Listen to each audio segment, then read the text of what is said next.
Welcome, everyone. You've tuned in to another session of the BCPS College and Career and Life Readiness course.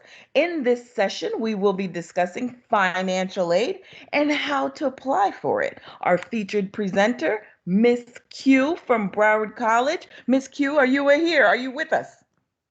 Yes. Awesome. Miss Q, we are going to get right into it. You're the expert for today. With that being said, please break it down for them. Awesome. Hi, everyone. I'm Quaisha Kutu, FAFSA expert. FAFSA stands for Free Application for Federal Student Aid. This one application allows students to apply for 3 federal programs, and today we're going to take a look into that to get more information. These 3 programs include free money, earned money, and borrowed money. So before we start, the best thing that you and your parents can do is to be informed and tips. This video is available and it is less than 3 minutes, okay? So in today's session, we are going to discuss what is the FAFSA, why should I apply, who qualifies, when can I apply, or when should I, meaning, am I a junior? Should I be applying now? And which application should I apply for? Also, where do I apply? And how do I know how much money I'm going to receive? Why should I apply to the FAFSA? This one application unlocks so many opportunities. For one, if you plan on furthering your education at a 4-year college or university, a state college, a career technical vocational school, or even just take an online certification or take a real estate license or a drone certification, that FAFSA can help you cover the cost of that. And then also the majority of our students in Broward County are doing the 2+2. They start with their general requirements for 2 years and then transfer on. Completing that FAFSA application for some of our students will cover 100% of those costs, but you won't know until you submit this application. And remember, students decide which aid is best for them. There's no penalty if students decide not to enroll. To keep this federal student aid, all you need to do as a student is maintain a 2.0 GPA. That's the same GPA you needed to graduate high school, earn your general education diploma, or there's also the homeschool option. Okay, so when you submit this application, these are the federal programs that you are applying to. Remember that these are optional. It is up to you to decide which aid that you get. So you have the federal Pell Grant. For the 2021 FAFSA application, the maximum is $6,345. Below that, federal work study is a campus job. You receive a paycheck and you have to apply, and your positions would go from semester to semester. The other option when applying for FAFSA is student loans. As a college freshman, if you are dependent, the maximum is $5,500. If you are independent, that loan amount goes to $9,500. Student loans do not have to be repaid unless you graduate high school, withdraw, or just drop below halftime. And everything that I just said is summarized on this screen. If you look in the chart where you have the check boxes, those are federal benefits. And the cool thing about FAFSA, because it is a federal application, it has access to different databases. So for students or anyone in the student's household that receive these federal benefits, such as Medicaid, supplemental security income, SNAP or food stamps, free or reduced lunch, TANF, WIC, any of those, I'm not going to say it guarantees you the Pell Grant, but now your FAFSA will be simplified because FAFSA now recognizes that need-based aid will apply to you and your family. Okay, so you see the amounts for both applications. So students that want to start in the summer, the 1920 FAFSA applies to you, and those started in the fall is the $6,345 amount. And there you see the summary of work study and loans. Okay, who qualifies for FAFSA? On this screen, you're going to see all of the citizenship status that can receive this federal education benefit. So if you were born in America, you are a US citizen. I was born abroad. So when I came here, I was a permanent resident. And when I attended college, every year I was selected and had to show that I was a permanent resident. Okay. So we have conditional residence, and sometimes those may be 1 year or 2 years. If you applied for a refugee status or are seeking asylum or parolee, once that status is granted, you qualify for these federal student aid programs. But best practice is to wait until your status is approved before, because your status has to be confirmed before these programs can cover tuition and fees. And then the last two are if you have a T1, a T2, or T3 visa, or are a Cuban Haitian entrant. If also you received a letter from the Department of Health and Human Services saying that you are a victim of human trafficking, those students also qualify for federal student aid. So these are the citizenship statuses. For those of you who may be undocumented or have parents that are undocumented, if you check or click the question mark in the top, that will take you to a list of scholarships that does not require citizenship status. And that's on the Get Schooled website under the Michelle Obama Initiative and the Better Make Room campaign. Okay, so you know what the FAFSA is, you know what you're applying for: earned money, free money, borrowed money. You know that you have the citizenship status. Now, what do you need? The first thing is a username and password. And this is where you would create one for one, the student, and two, the parent. If you live with both parents, just choose one, okay? If your parent has attended college before, they already have an FSA ID and they just need to update some information, okay? So when you are creating this FSA ID, we're gonna go over some important tips. This is the information that you need. The name, the date of birth, and the social security number that you enter must match your social security card. Because this is a federal application, it needs to be confirmed by a federal agency. So if you have a hyphenated name, if you have two middle names or two first names, that is absolutely okay. Just make sure you enter it exactly that's on your card. We don't want that to result in a name conflict or an error, okay? Second thing that you need are numbers and letters from this form, which is your parents' tax return. I know that we're in the year 2020, but for the 2021 FAFSA, we're going to go 2 years back. So you need to ask mom and dad for 2018 tax return. And for some parents, they get an entire packet of forms, okay? So this picture is going to show you exactly what you need. It has 1040 in the top left corner, and then you'll see the year also on the top. The next thing you need is to apply to college. The way that FAFSA pays for tuition and fees is by you adding a federal school code on the FAFSA, and we'll discuss that further.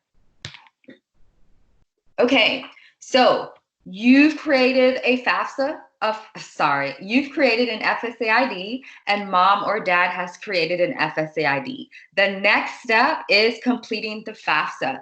This is the actual application. There are currently 2 ways that you can complete. You can download the app for Android and Apple users, or you can complete it on the web, okay? The questions differ, but you can still submit it and receive your aid, okay? Once you click next, you have 2 options to log in. I am the student, or I am the parent, preparer, or student from a freely associated state. Here is the issue. If you select I am the parent, you will still have to provide an FSA ID to sign and submit the FAFSA. So click I am the student and just use the student's FSA ID and password. Next, you want to select the FAFSA based on the term that you plan on enrolling. So For our students that want to start this summer, 2020, you're going to complete the 2019 and 20 FAFSA and also the 2021. For students starting in the fall or maybe the spring and summer of 2021, you need to complete the 2020 2021 FAFSA. And again, you will need your parents' 2018 taxes. The next screen will take you to creating a safe key. This is just an additional password if, let's say, the computer crashes, the application crashes, you lose power. If you forget that safe key, it's okay. You just enter your zip code to reset it and then click next. Best practices while you are working through the FAFSA, please save your work on the screens. FAFSA encounters many errors because it is a federal application. That means it's not just for our students in Broward County, Florida.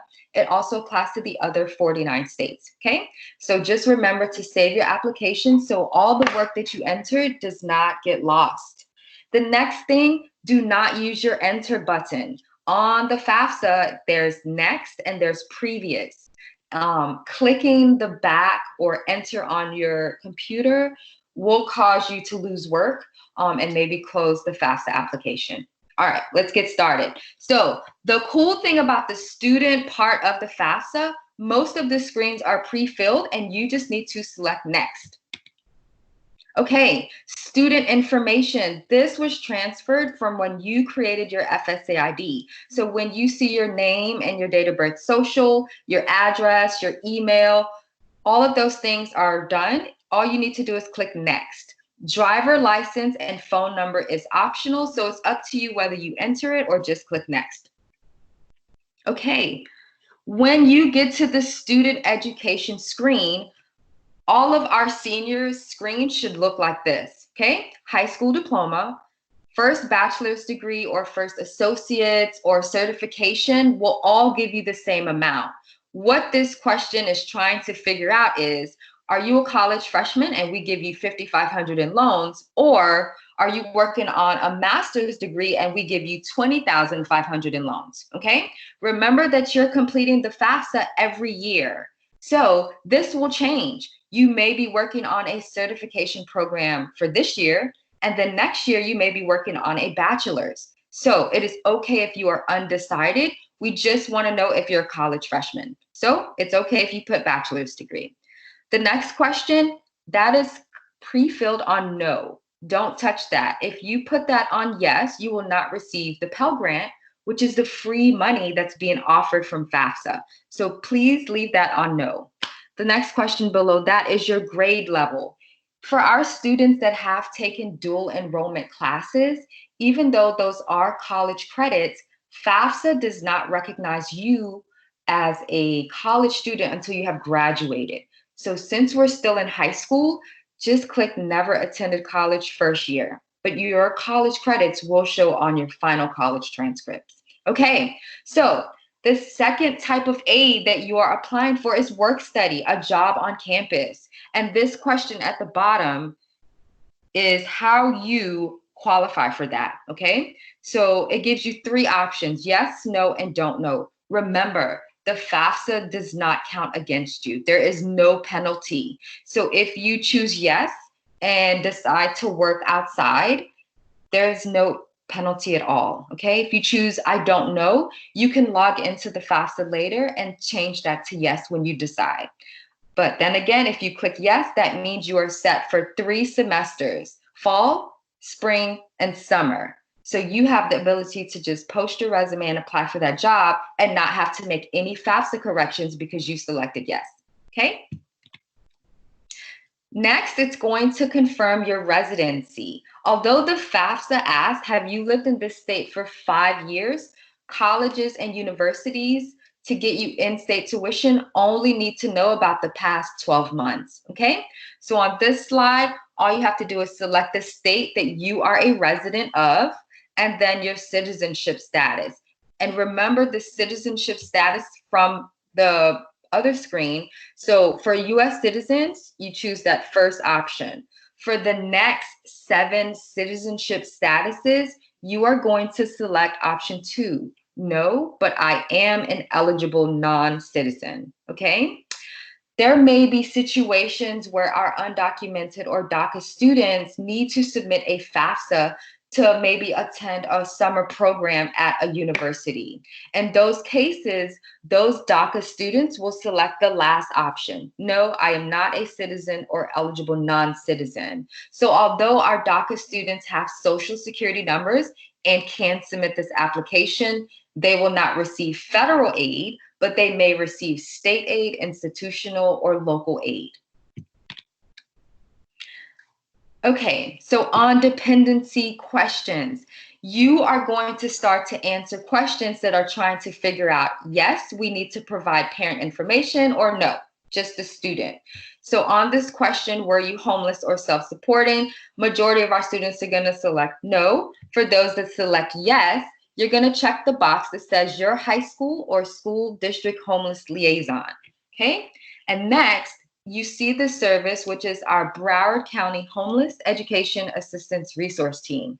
So there's a liaison at our high schools that will reach out to our students and make sure that they receive a college verification letter. This verification letter allows students to provide to admissions and also financial aid to prove that they are independent. It just reduces the barrier that students get to college and then the parent doesn't exist. And it's just another barrier for that student to get in the classroom. Okay, so this is the homeless question. So you have yes or no as your option. Still under student demographics, if you have ever been in the foster care system, again, that qualifies you as independent. Okay. Below that, ask for the high school completed by your parents. This question wants to know if you are a first generation student, which means either mom or dad has not earned a bachelor's degree in the United States. Okay. So if they have not, high school would be the highest school completed by both parents.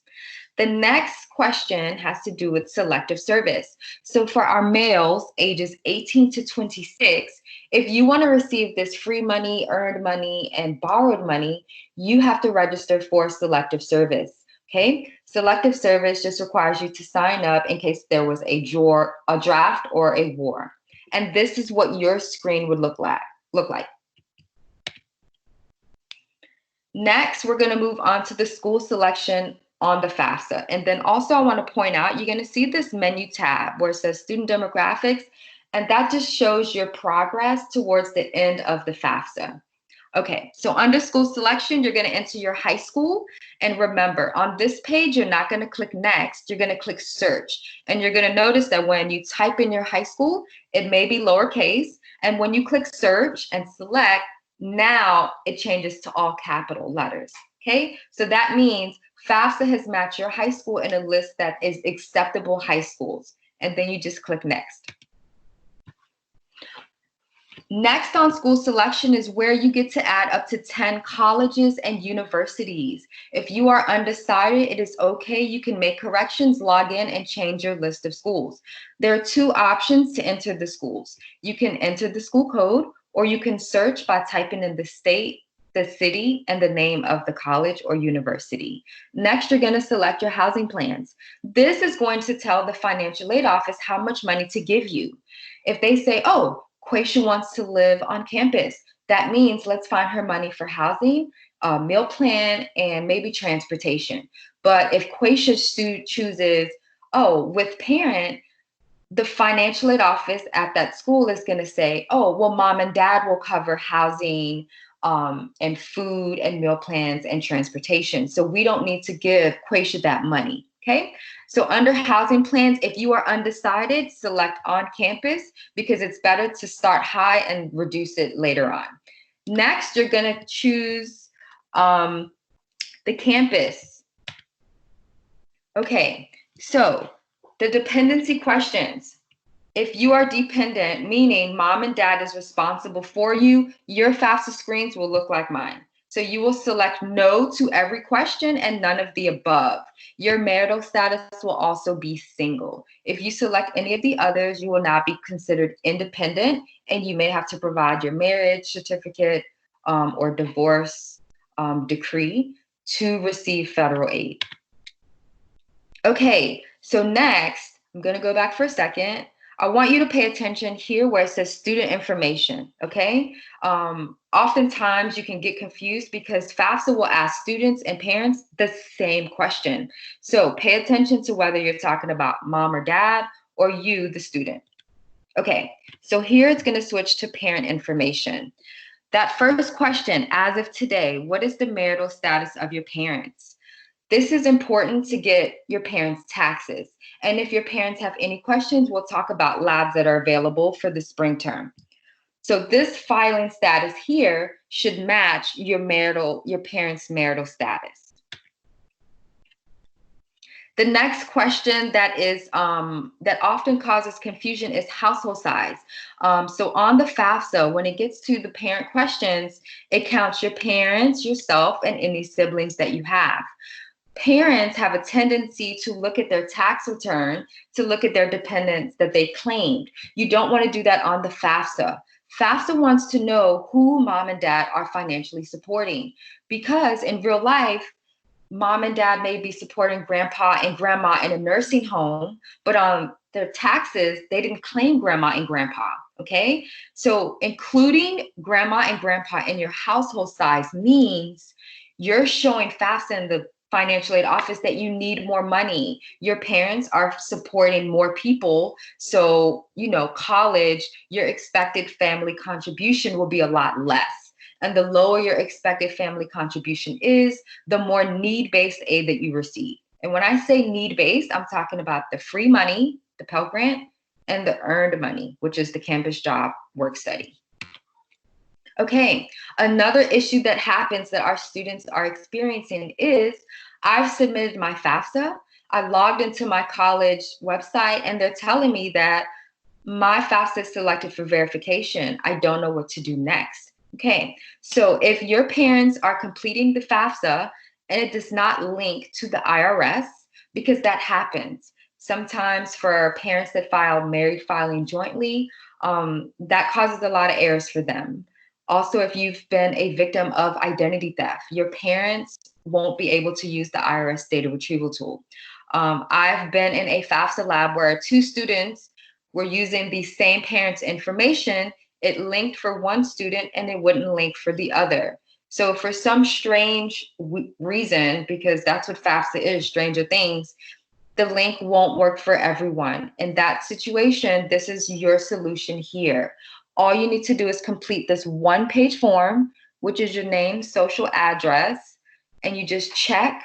You're going to put in the dates of the years that you want, okay? So all this is saying to the IRS is, hey, based on Quacia's social security number, she didn't file taxes. Or, yes, based on this social security number, here's a bunch of numbers that happened in 2018, okay? And that's what the financial aid office needs to verify your FAFSA.